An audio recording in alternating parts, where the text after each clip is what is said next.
નમસ્કાર, મહામંથન સાથે હું છું વૈભવી। મહામંથનમાં આજે બે મુદ્દાઓ પર ચર્ચા કરવાની છે।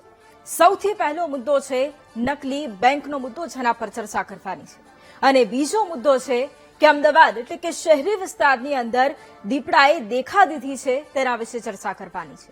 સૌથી પહેલા વાત કરવી છે નકલી બેંક વિશે। બેંકનું બોર્ડ, ઓફિસમાં કમ્પ્યુટર, કર્મચારીઓની અવરજવર, કાઉન્ટર પર બેઠેલો સ્ટાફ અને અંદર બેઠેલો મેનેજર, આ બધું જોઈને કોઈને પણ લાગે કે અહીં એક સત્તાવાર બેંક કાર્યરત છે। પરંતુ દાહોદમાં જે બન્યું તેણે માત્ર એક વેપારીને જ નહીં પરંતુ સમગ્ર સમાજના વિશ્વાસને હચમચાવી નાખ્યો છે। કારણ કે અહીં બેંક નહોતી, પરંતુ બેંકના નામે રચાયેલું એક એવું ષડયંત્ર હતું જેનો એકમાત્ર હેતુ લાખો રૂપિયાનું સોનું પડાવી લેવાનો હતો। દાહોદમાં જે બન્યું એ માત્ર એક ક્રાઇમ સ્ટોરી નથી, પરંતુ વિશ્વાસને હથિયાર બનાવી અને રમાયેલો એક એવો ખતરનાક ખેલ છે જેણે વેપારી આલમમાં સનસનાટી ફેલાવી દીધી છે। ગોધરા રોડ પર એક ઓફિસ તૈયાર થાય છે। બહાર જાણીતી બેંકનું નામ, અંદર કાઉન્ટર હોય છે, કમ્પ્યુટર હોય છે, કર્મચારીઓ હોય છે અને બેંક જેવી જ તમામ વ્યવસ્થાઓ હોય છે। કોઈને જરા પણ શંકા ન જાય તે માટે નાની મોટી બાબતોનું ખાસ ધ્યાન રાખવામાં આવે છે। ત્યારબાદ એક સોની વેપારીનો સંપર્ક કરવામાં આવે છે। મોટી ડીલની વાત થાય છે। વેપારી 200 ગ્રામ સોનું લઈને બેંક પહોંચે છે। થોડી જ વારમાં આરોપી કહે છે, હું રોકડ લઈને આવું છું, અને એ જ ક્ષણે આખી રમત બદલાઈ જાય છે। આરોપી પાછળના દરવાજેથી સોના સાથે ફરાર થઈ જાય છે અને બેંકના નામે ઊભું કરાયેલું આખું સામ્રાજ્ય પળવારમાં ગાયબ થઈ જાય છે। દાહોદની આ ઘટના માત્ર પોલીસ માટે જ તપાસનો વિષય નથી, પરંતુ સમાજ માટે પણ એક મોટી ચેતવણી છે। કારણ કે અહીં લૂંટ બંદૂકથી નહીં પરંતુ વિશ્વાસથી થઈ છે। રથયાત્રા જેવા પવિત્ર દિવસે એક સોની વેપારીનો સંપર્ક કરવામાં આવ્યો। બેંકના દરવાજા ખુલ્યાના પહેલા જ દિવસે લાખો રૂપિયાના સોના પર હાથ ફેરો કરી અને ઠગ રફુચક્કર થઈ ગયો। આજે ચર્ચા માત્ર એક એફઆઈઆરની નથી, ચર્ચા છે લોકોના વિશ્વાસની, ચર્ચા છે કાયદો વ્યવસ્થાની, ચર્ચા એ છે અને સવાલો પણ એ છે કે શું હવે ગુનેગારોનો આત્મવિશ્વાસ કાયદા કરતા પણ મોટો થઈ ગયો છે? સવાલ અનેક છે। આખરે આટલી હદ સુધીનું પ્લાનિંગ કેવી રીતે થયું? શું આ માત્ર એક માસ્ટર માઇન્ડનું કામ છે કે તેની પાછળ આખી સંગઠિત ગેંગ કાર્યરત છે? શું વેપારીઓને પહેલેથી જ ટાર્ગેટ બનાવવામાં આવ્યા હતા? અને સૌથી મોટો સવાલ, જો આજે નકલી બેંક ખોલીને લાખોનું સોનું ગાયબ થઈ શકે તો સામાન્ય માણસ કોના પર વિશ્વાસ કરે? કરીશું આ પહેલા મુદ્દે મહામંથન।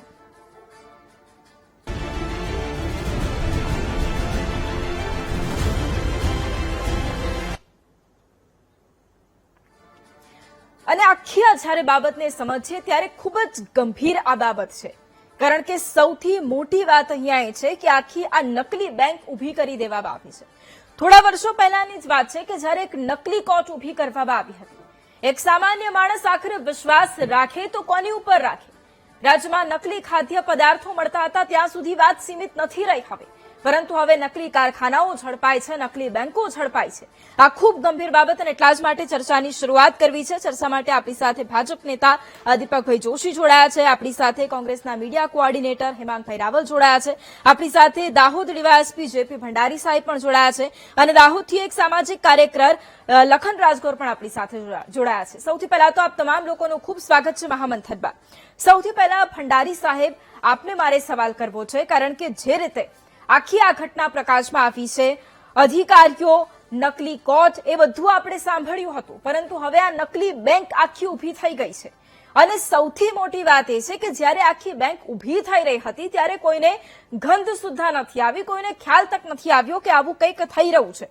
આખી સૌથી પહેલા તો ઘટના શું છે અને સાથે જે મોડસ ઓપરેન્ડી છે આપની પાસેથી સમજવી છે કે સામાન્ય માણસ પણ આમાં વિશ્વાસ કરી ગયો, એટલે આખી આ ઘટના સમજવી છે। હું કહું કેમ કે હું અલગ રીતે જોવા માંગુ છું। જે ભોગ બનનાર વ્યક્તિ છે, જ્વેલર્સના શોપના ઓનર, એમની પાસે તારીખ 15ના દિવસે જે આરોપીઓ છે એ પૈકીનો એક માણસ આવે છે અને એને એવું કહે છે કે મારે ગોલ્ડ પરચેસ કરી અને અષાઢી બીજા દિવસે દાનમાં આપવાનું છે, રથયાત્રા દિવસે, બરાબર? એ માટે 10-10 ગ્રામના અલગ અલગ બિસ્કિટની જરૂર છે, કુલ 200 ગ્રામ જેટલા ગોલ્ડની જરૂર છે। એટલે વેપારી છે એમને એગ્રી થાય છે કે વાંધો નહીં, તમે મને પેમેન્ટ આપો એનું ચેક કે જે કંઈ પ્રોસીજર દ્વારા, તો હું તમને એ આપી દો એમ. તો કે આજે નહીં, કે અમારે કાલે આપ અમને ડિલિવરી કરજો, અમે તમને ઓન ધ સ્પોટ પેમેન્ટ આપી દઈશું. આ રીતે વાતચીત થાય છે. અને જ્યારે પછી વ્યક્તિ છે અષાઢી બીજના દિવસે જ્યારે જાય છે એડ્રેસ, કીધેલા એડ્રેસ ઉપર, તો ત્યાં એને ઓફિસ જેવું દેખાય છે. હવે હું તમને વાત કરું ઓફિસની. અમારી જે આ ગુનો દાખલ થયો, પોલીસ તપાસમાં ધ્યાનમાં આવ્યું કે જે વ્યક્તિ છે ફ્રોડ કરનાર, જે ફ્રોડ થયું તારીખ 16ના દિવસે, વ્યક્તિ છે એ દાહોદમાં 13 તારીખ 14 તારીખ આસપાસ આવી જાય છે. અને એ વ્યક્તિ છે એ માર્કેટમાં ફરીને એક સારી બિલ્ડિંગ હતી, તો એ બિલ્ડિંગમાં આસપાસ વેપારીને પૂછે છે કે મારે અહીંયા ઉત્કર્ષ સ્મોલ ફાઇનાન્સની બેંક ખોલવાની છે, તો મને જગ્યા જોઈએ છે, હોલ મોટો ભાડે. એટલે માનવ સ્વભાવ સહજ છે કે ભાઈ વ્યક્તિ છે બતાવે ને કે ભાઈ આ એક હોલ પડ્યો છે બાજુમાં, તો આ જગ્યાએ છે. એ રીતે ઓનરનો કોન્ટેક્ટ થાય છે, ઓનર આવે છે, વાતચીત થાય છે એની જોડે.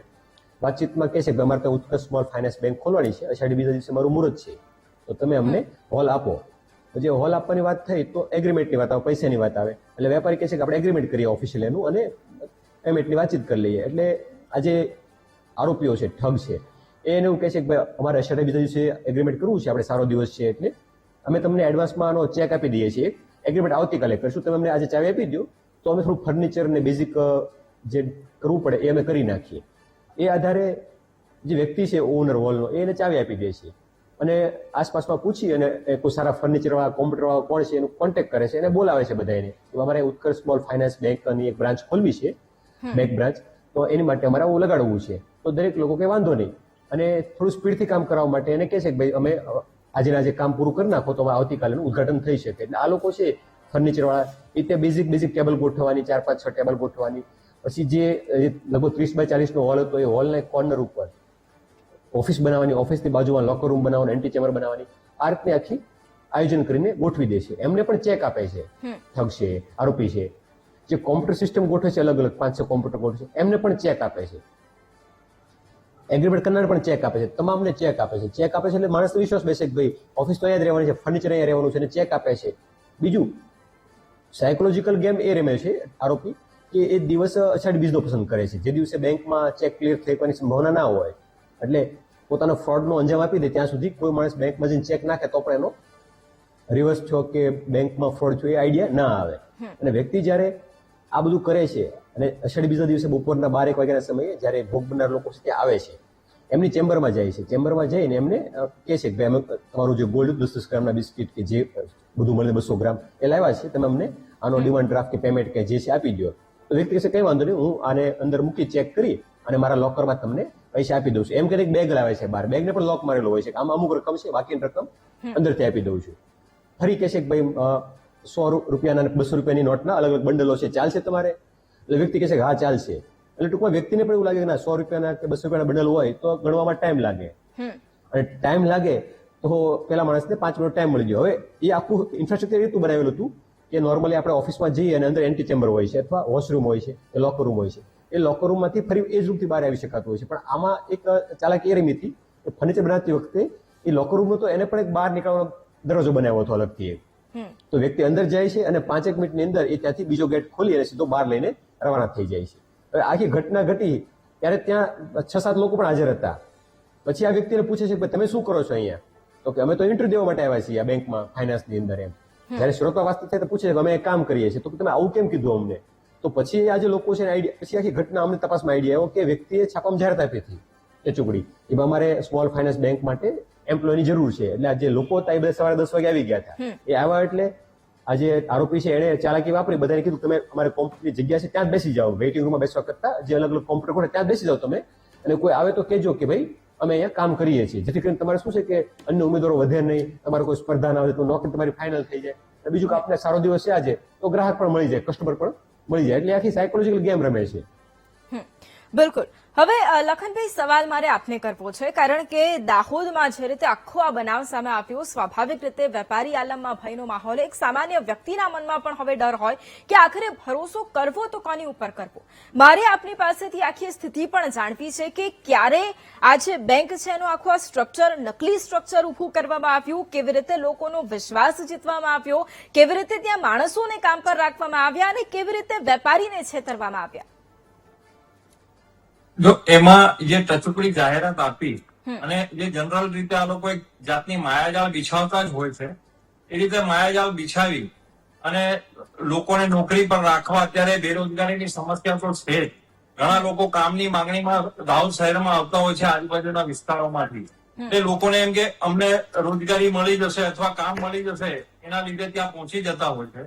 પણ જે વેપારીની વાત કરીએ છીએ બેન, સામાન્ય રીતે આપણે એક નાની સોનાની વીંટી કે કદાચ નાકની નથડી પણ લેવા જાય તો સોનીની દુકાન પર જવું પડે છે. વેપારીઓએ ખાસ આ બાબતે ધ્યાન રાખવાની જરૂર છે કે 200 ગ્રામ સોનું એ જયારે કોઈ માંગે છે તો આપણે આપણા શોરૂમ પર બોલાવવાની જગ્યાએ હોમ ડિલિવરી આપવા કેમ જઈએ? ક્યાંક ને ક્યાંક વેપાર ધંધામાં હું મારી દુકાનથી વેચી નાખું કે આ કોમ્પિટિશનમાં મારો જ માલ વેચાઈ જાય એવી કોઈ લાલચમાં આવી રીતે વેપારીઓ પણ ભેરવાઈ જાય છે.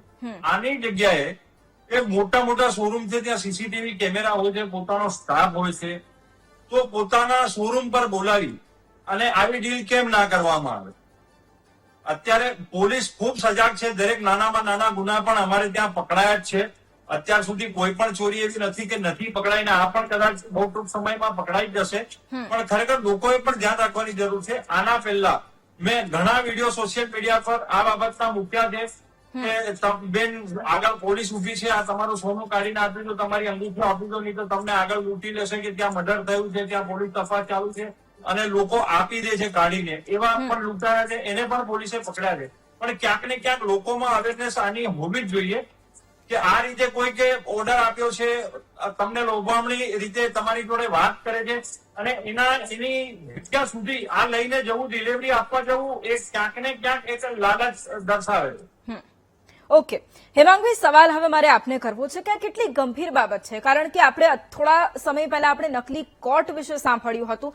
નકલી ખાદ્ય પદાર્થો તો મળતા હોય છે, કદાચ એ તો વાત જ હવે જૂની થઈ ગઈ. હવે તો એનાથી પણ અપગ્રેડેશન આવી રહ્યું છે કે નકલી કોટ બની રહી છે, નકલી બેંક બની રહી છે, નકલી કારખાનાઓ બની રહ્યા છે. આ કેટલી ગંભીર બાબત છે કે જ્યાં એક નકલી બેંક વેપારીઓને લૂંટી રહી છે. જો સૌપ્રથમ તો વીટીવીના માધ્યમથી એ પણ કહેવું જરૂરી છે કે જનતાએ કોઈ પણ જગ્યાએ ઇઝી મની હોય કે જ્યાં એવું દેખાતું હોય કે અહીંયા મની બહુ ઇઝીલી મળે છે એવી જગ્યા ઉપર વિશ્વાસ કરતા પહેલા 10 વાર વિચારવું જોઈએ. એ વાત બિલકુલ સામાજિક કાર્યકર્તા લખનભાઈએ બહુ સાચી કરી. પણ સાથે સાથે સરકારોની પણ જવાબદારી બને છે, ખાસ કરીને ગૃહ વિભાગની પણ જવાબદારી બને છે કે એક નકલીની વાત હોય ને તો ચાલે, પણ ગુજરાતની અંદર તો આખા વિશ્વની અંદર વર્લ્ડ રેકોર્ડ થઈ ગયો છે. નકલી પોલીસ તમે જુઓ, વારંવાર કોઈ પણ જગ્યાએ તમને નકલી પોલીસ પકડાય, નકલી મામલતદાર પકડાય, નકલી કલેક્ટર પકડાય, કેટલીક વાર ના પણ પકડાય. એવી રીતે નકલી ઘી, નકલી પનીર, નકલી ટોલ ટેક્સ બની ગયા. આખાના આખા ટોલ ટેક્સો ત્યાંથી ગાડીઓ જાય, આ ભાજપના લોકોના જે હતા એના સાથે સંકળાયેલા એ લોકોએ ટોલ ટેક્સો બનાવી લોકો જોડે ટોલ વસૂલ્યો. નકલી હોસ્પિટલ બની ગઈ. હોસ્પિટલ નકલી ના બને તો નકલી ઓપરેશનો થયા. કાર્તિક જેવા ડોક્ટરોએ નકલી ઓપરેશન કરીને લોકોને એની અંદર આખા હાર્ટના ઓપરેશન કરીને લોકોને મારી નાખ્યા, કારણ કે આ પેલામાંથી મા કાર્ડમાંથી પૈસા લેવાના હતા. નકલી આંગડિયા પેઢીની વાત કરી. જનતાને વિશ્વાસ ક્યાં કરવો? નકલી સરકારી કચેરી બની ગઈ.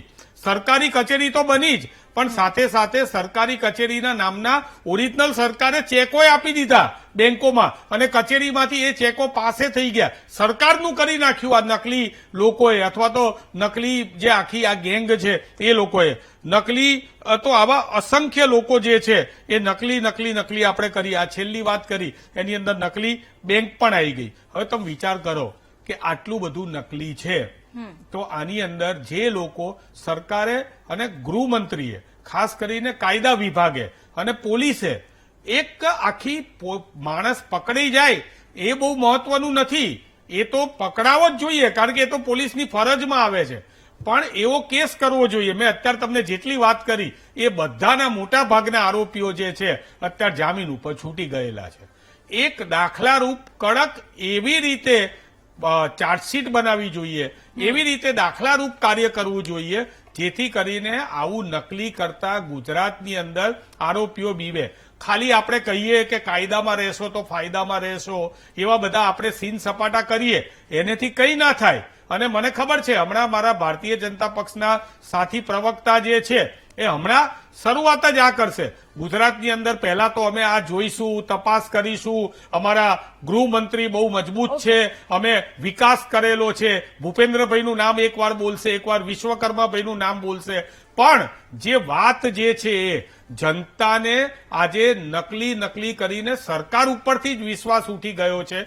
આ નકલીનું હવે બહુ થઈ ગયું. તમે ક્યાં સુધી તમે નકલીનો આ ખેલ બિલકુલ, અને ગુજરાતની અંદર દીપક ચાલશે? માટે- વૈભવી, છેલ્લી વાત, આ નકલીના લીધે મને તો એ લાગે છે કે કાલે તો આપણે ડિબેટ કરતા આવીશું એ સ્ટુડિયો પણ અસલી છે કે નહીં એના ઉપર પણ લોકો સવાલ કરશે. એટલું બધું અહીંયા નકલી થઈ ઓકે ગયું છે. દીપકભાઈ, મારે સવાલ આપને કરવો છે હવે, કારણ કે જે રીતે ડીવાયએસપી સાહેબને આપણે સાંભળ્યા, જેમણે આખી ઘટના બતાવી, આપણે ત્યાંના સ્થાનિકને પણ સાંભળ્યા છે, સામાજિક કાર્યકર છે. સૌથી મહત્વની વાત એ છે કે નકલીનો હવે રાફડો ફાટી ગયો છે, કે જ્યાં હવે નકલી કચેરીઓ, હવે નકલી બેંક તક સામે આવી ગઈ છે. લોકો વિશ્વાસ રાખે તો કોની પર રાખે, એ હવે સૌથી મોટો સવાલ છે. પ્રશ્ન મારો આપને એ જ છે કે હવે જ્યારે નકલી બેંક સરળતાથી શરૂ થઈ જાય છે અને સિસ્ટમને ગંધ તક નથી આવતી, આવું બની કેવી રીતે શકે? બેન, દર વખતે જે બીજા જે અત્યાર સુધીના જે નકલીવાળી જે વાત આવી છે ને, અત્યારે જે આ જે મુદ્દો છે બન્યું છે ખરું જે છેતરપિંડીની બાબતમાં, પણ જે ટૂંકા ગાળાની અંદર એટલે 2 દિવસનો સમય જે ડીવાયએસપી સાહેબે જે વાતચીત કરી, કારણ કે જ્યાં લાલચ આપીને ટૂંકા સમયની અંદર ક્યાંક કોઈને લોભ લાલચ આપે છે ત્યારે સ્વાભાવિક પાછી એની પાસે સમય ઓછો હોય છે અને સમયનો એનો લાભ લઈને આ વસ્તુ બની છે. આવું તો બનતું જ હોય છે, જે આ વખતે જે બન્યું છે એવી રીતે. કારણ કે એક તો સોનું, તમે સમજો કે જે રીતે કોઈ પણ માણસ છેતરપિંડી કે વિશ્વાસનું કરે, અને સોનું તેવી વસ્તુ છે કે ધારો કે સોનું લઈ લે તો ઉગાડી પણ નાખતા હોય છે. આ તો આખી વસ્તુ એવી રીતે બની કે જેમાં તમને ભરોસો, વિશ્વાસ બધું આપી અને ટૂંકા સમય પણ ઓછો આપીને એમણે બનાવટ કરેલી છે. મારા મિત્ર જે વાતચીત કરતા હતા હેમંતભાઈ, કે આ વસ્તુ બોલશે, જે વસ્તુ હકીકત હોય છે એ જ ભારતીય જનતા પાર્ટીના કાર્યકર્તા તરીકે અમે બોલતા હોઈએ છીએ. કોઈ વિશિષ્ટ એમાં એ નથી એ કરવાનું હોતું. સવાલ એ છે કે જ્યાં છેતરપિંડીને, જ્યાં વિશ્વાસઘાતની વસ્તુ આવતી હોય છે ત્યાં કોઈ માણસ લેબલ લગાવીને નથી કરતો હોતો, અને એને પણ ખબર હોય છે કે અમે પકડાઈ જઈશું તરત જ. આ ગુનેગારો તરત જ પકડાઈ જશે, કે જેથી કરીને એવું નથી કે નહીં પકડાય. અને પકડાયા છે પણ ખરા. ભાઈ દાહોદના જે સામાજિક કાર્યકર છે એણે પોતે પણ કીધું, સ્વીકાર્યું છે કે નાનામાં નાની વસ્તુ હતી એમાં પણ પોલીસે પકડીને ગુનેગારોને પકડ્યા છે. એટલે હું એવું માનું છું જે કંઈ ભૂતકાળની અંદર જે બન્યું છે એની સાથે આને કમ્પેર કરવી. હા, જે કંઈ લોભ લાલચની અંદર લોકો પોતે પણ ઘણી વખત બહાર નથી આવતા, કારણ કે પોતે ધારો કે કોઈક એમની પોતાની ભૂલથી કંઈક વસ્તુ બનેલી હોય અને એ વસ્તુના લીધે ફરિયાદમાં બહાર નથી આવતા, ઇન્વેસ્ટિગેશન વખતે પોતે સાથ અને સહકાર નથી આપતા હોતા, ત્યારે એવી બાબતો બનતી હોય છે કે કોઈ માણસ છટકી જતો હોય પણ છે. દીપકભાઈ, મારો સવાલ આપને અહીંયા એ છે કે આપે જે વાત કરી કે પોલીસની સરાહનીય કામગીરી છે, કે એમણે તરત જ એક્શન લીધું અને તરત જ ઝડપી કાર્યવાહી કરી, ખૂબ સરાહનીય બાબત છે. સૌથી મોટી વાત એ છે કે આવા ઠગબાજોની હિંમત આટલી બધી વધી રહી છે, એની જવાબદારી કોણ લેશે? બેન, ઠગબાજો હોય છે એની હિંમત વધતી નથી. એને ખબર હોય છે કે અમે પકડાઈ જવાના છીએ, પણ જેટલું આવ્યું એટલું લઈ લેવાનું. પણ હું તમને કહી દઉં કે પહેલા એવું હતું કે કોઈ માણસ હથિયાર બતાવીને લેતું હતું, અત્યારે દિમાગ ચલાવીને, પેન ચલાવીને આવી રીતે લોકોને લૂંટે છે. તમે ડિજિટલનો જમાનો આવ્યો છે, તો એ રીતે તમે જોયું હશે કે ઘણા ઓટીપી માંગીને કરે છે. એટલે સવાલ એ છે કે હિંમતની વાત નથી, કરનારાને પણ ખબર હોય છે કે આમાં અમે પકડાઈ જવાના છીએ, પણ પકડાશું ત્યારે પકડાશું એવું જે છે એ બાબતની જે સ્પષ્ટ આવે છે એની અંદર આ એક લાલાકની વાત બિલકુલ. છે. હું પહેલા ડીવાયએસપી સાહેબને મારે સવાલ કરવો છે. ભંડારી સાહેબ, આપને મારે સવાલ કરવો છે કે આપણા ત્યાં કોઈ એક નાનકડી દુકાન પણ ખોલતું હોય છે ત્યારે પણ આજુબાજુમાં ખબર પડી જાય, તો અહીંયા તો આટલી મોટી બેંક ખુલી ગઈ તો પણ કોઈને ખબર ન પડી.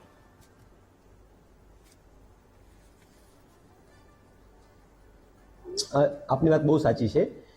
જે બિલ્ડિંગ છે તે આસપાસ અન્ય શોપ પણ આવેલી છે, બરાબર, પણ નોર્મલી જે બહાર ફ્લેક્સ બેનર મારવાનું કે જે સ્ટ્રક્ચર બનાવવાનું એ બધી પદ્ધતિ એ પ્રકારની હતી કે બહુ ઓછો ટાઈમ લીધો. મતલબ જ્યારે 5-7 દિવસનો ટાઈમ હોય, પ્રોપર ફર્નિચર થાય, અધિકારીઓ વિઝિટ માટે આવે તો શું લોકોને આઈડિયા આવે શું ચાલી રહ્યું છે, પરિચય થાય. પણ આણે જે રજાનો દિવસ પસંદ કર્યો અને આગલા દિવસે બધું કામ કર્યું રાતોરાત, એટલે લોકો સમજે પહેલા તો ઓલમોસ્ટ કામ પૂરું કરી નાખ્યું હતું.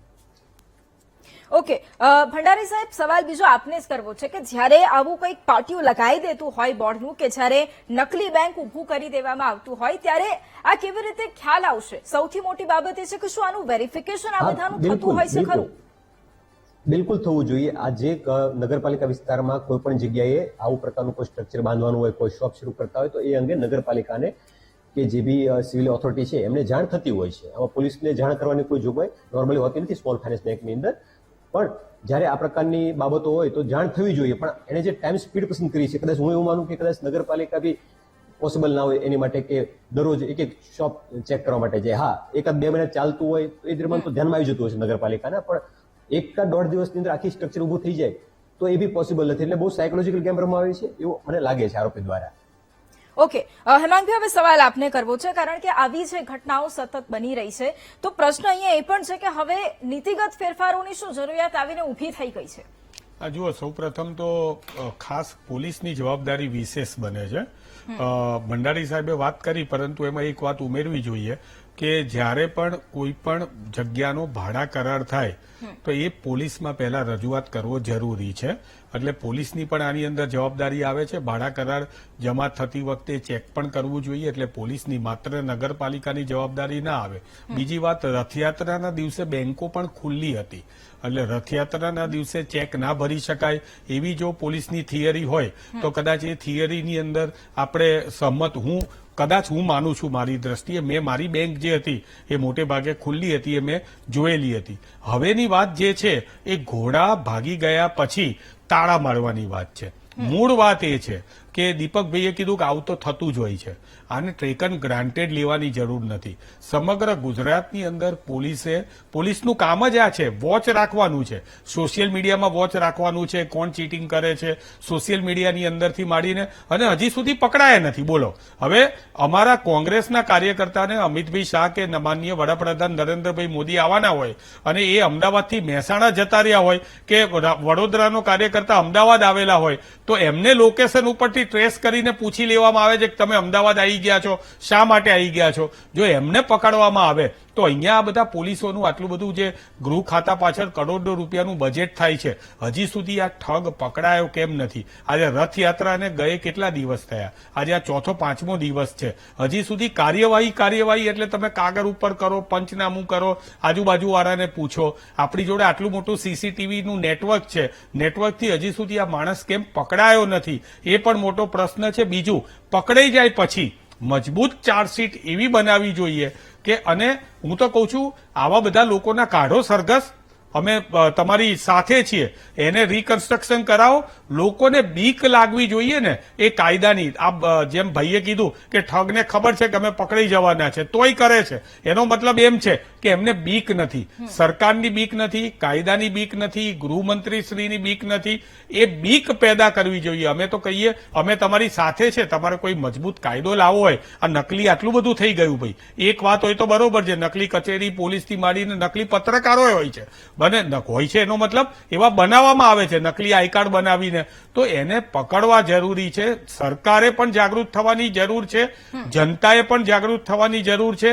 અને છેલ્લી વાત, હું દીપકભાઈની વાત સાથે એ સહમત છું અને પેલા ભાઈ જે આપણી જોડે જોડાયા હતા એમની વાત સાથે પણ સહમત છું કે ભાઈ લોભિયા હોય ત્યાં ધુતારાને કંઈ કરવું ના પડે. પણ એને વાતને નક્કી રાખીને એ સોનીએ પોતે લાલચમાં કદાચ આ 200 ગ્રામ આપી દીધું તો એને એમને એમ નથી આપ્યું. આ બેંક જોઈ છે, એને ફોટા જોયા છે, એને ત્યાં લોકોની ચહલ પહલ જોઈ છે, ત્યારે એને આપ્યું છે. એમને સીધું આપી નથી દીધું. તો આપણી પણ જવાબદારી બને છે કે આ સોનીને જલ્દીથી એના 200 ગ્રામ સોનું છે એ પાછું લઈ જવું હોય તો એને કઈ રીતે પાછું મેળવવાનું હોય, અને એ પાછું મેળવવાને એને જયારે આપવામાં આવે એને પણ એટલું જ પબ્લિસિટી કરવામાં આવે, ત્યારે આવા લોકો ઠગ લોકો છે. બાકી ગુજરાતની અંદર અત્યારે જનતાને આ ઠગો નકલી એટલા બધા થઈ ગયા છે કે બધી જ વાતોમાં અસલી શું છે એની જ જનતાને ખબર નથી પડતી. કરવો છે કારણ કે જે રીતે હેમાંગભાઈ અત્યારે વાત કરી કે જયારે કોઈ પણ વ્યક્તિ એ પાર્ટી જોઈને જાય છે અને એવું લાગે છે કે કદાચ અસલી છે એટલા માટે જાય છે.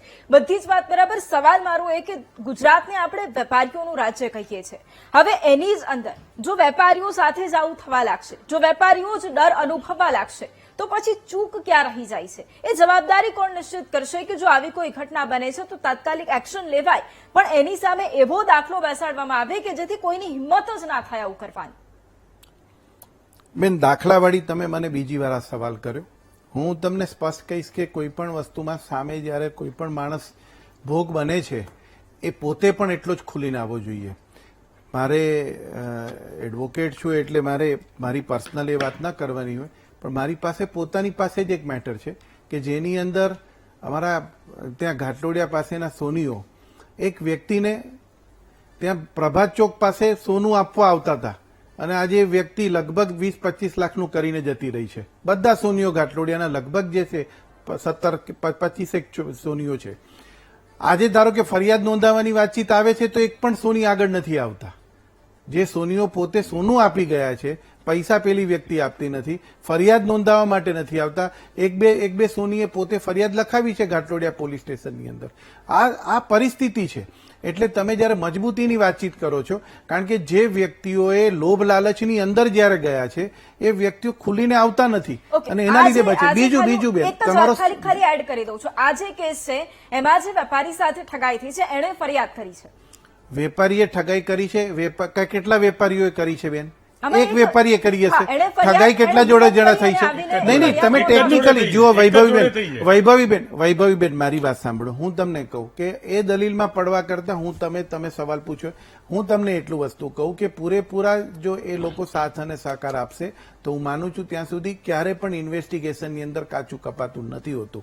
સામે જે પોતે ભોગ બનનાર છે એને પણ એટલો જ સાથ અને સહકાર આપવાનો હોય છે. બીજી વાત, તમારો પહેલો સવાલ હતો જે પોલીસ ડીવાયએસપી સાહેબને.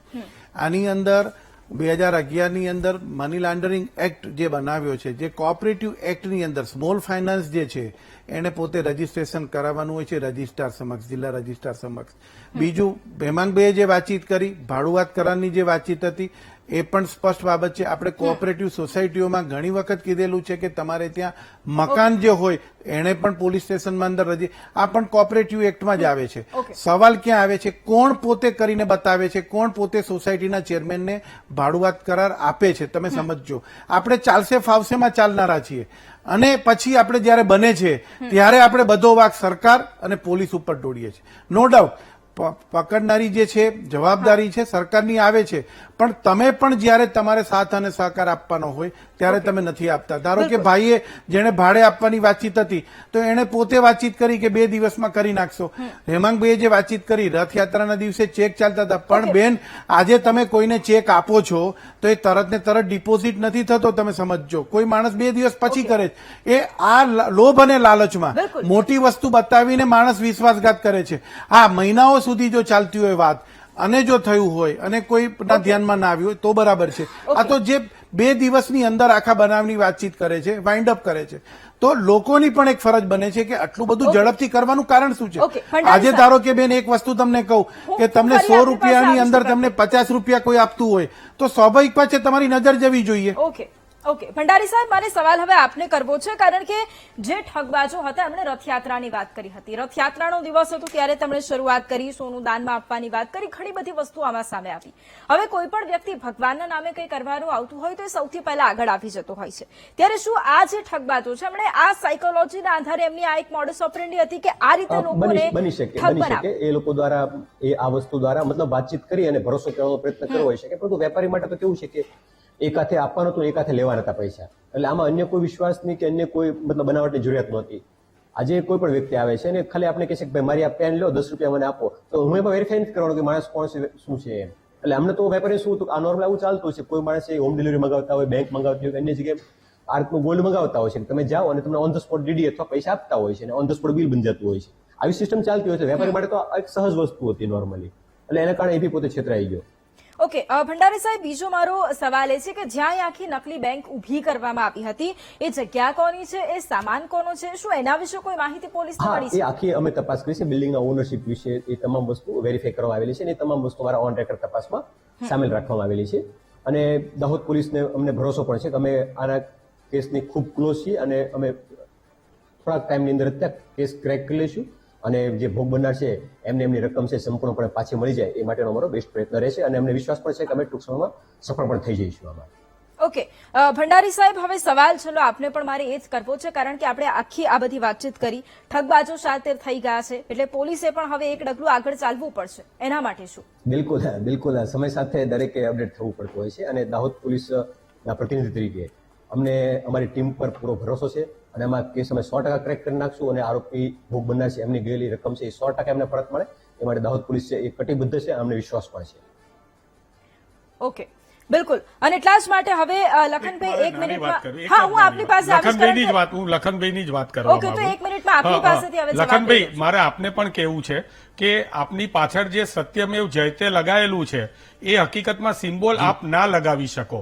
તમે લગાયો છે, સામાજિક કાર્યકર્તા છો, Okay, please, તો તમે પણ, મારે એટલા માટે કહેવું છે, આનેથી પણ લોકો ગેરમાર્ગે દોરાય કે તમે કોઈ સામાજિક કાર્યકર્તા છો કે કોઈ સરકારી અધિકારી છો, Okay. તો મારે આપની જોડે પણ એ ક્લેરિફિકેશન ઓકે, જોઈએ છે. ઠીક છે, આપણી પાસે સાંભળો, સમયનો એક સેકન્ડ લખનભાઈ, આપણી હું પાસે આ સમયનો બેઠો ખૂબ છું, અભાવ છે, કોઈ એટલે ઓફિસમાં બેઠો છું, ઓકે સરકારી ઓફિસ નથી, ઓફિસમાં બેઠો છું. ઓકે લખનભાઈ, અને મારો પણ સવાલ એક વખત સાંભળી Yes. લેજો, કારણ કે સમયનો અભાવ છે એટલા માટે. 40 સેકન્ડમાં મારે હવે જવાબ એ જોઈએ છે કે જ્યારે આવી ઘટના બનતી હોય, એક સામાજિક કાર્યકર તરીકે આપની છેલ્લા શું માંગ છે કે જ્યારે આવી ઘટનાઓ બને છે ત્યારે લોકો પણ ન ડરે, અને એની સાથે સાથે સરકાર અને પોલીસ કર્મચારીઓ એટલા જ આગળ રહે આ ઘટનાની અંદર જેવી રીતે રહ્યા છે એવી રીતે, કે જ્યાં લોકોના મનમાં એ ડર ના બેસે, આવા ઠગબાજોની હિંમત ન થાય. 40 સેકન્ડમાં જવાબ.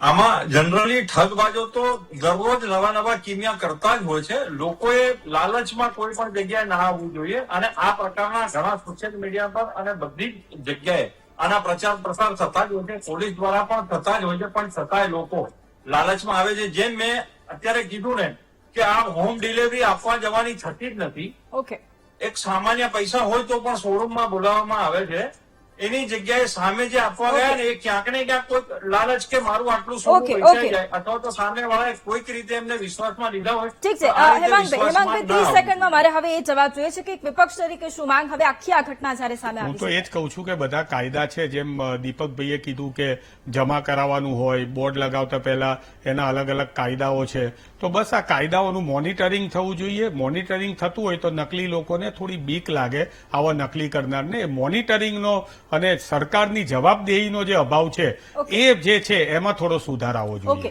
છેલ્લા દીપકભાઈ 30 સેકન્ડમાં એ જવાબ કે જ્યારે પણ અત્યારે આવી ઘટના સામે આવી છે, એટલે આવી કઈ ફાઇનાન્સ કંપનીઓ હોય કે કોઈ પણ પ્રકારની આવી શંકાસ્પદ લાગતી કંપનીઓ હોય, શું એમની સામે કોઈ કાર્યવાહી કરવામાં આવશે?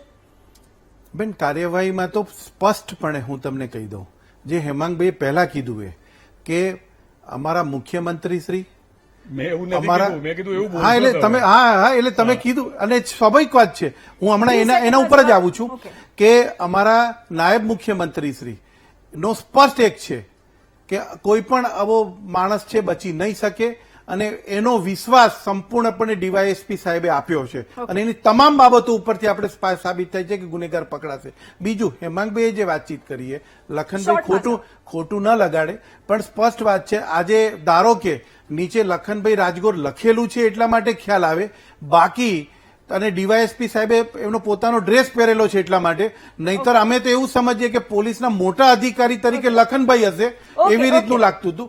એવું ના લાગવું જોઈએ, જે એક આપણે પણ એક જાહેર જીવનમાં છીએ અને એની એક વસ્તુ થવી જોઈએ. ચર્ચા પૂરી કરવી પડે છે. આપ તમામ લોકો અમારી સાથે આ ચર્ચામાં જોડાયા, આપ તમામનો ધન્યવાદ.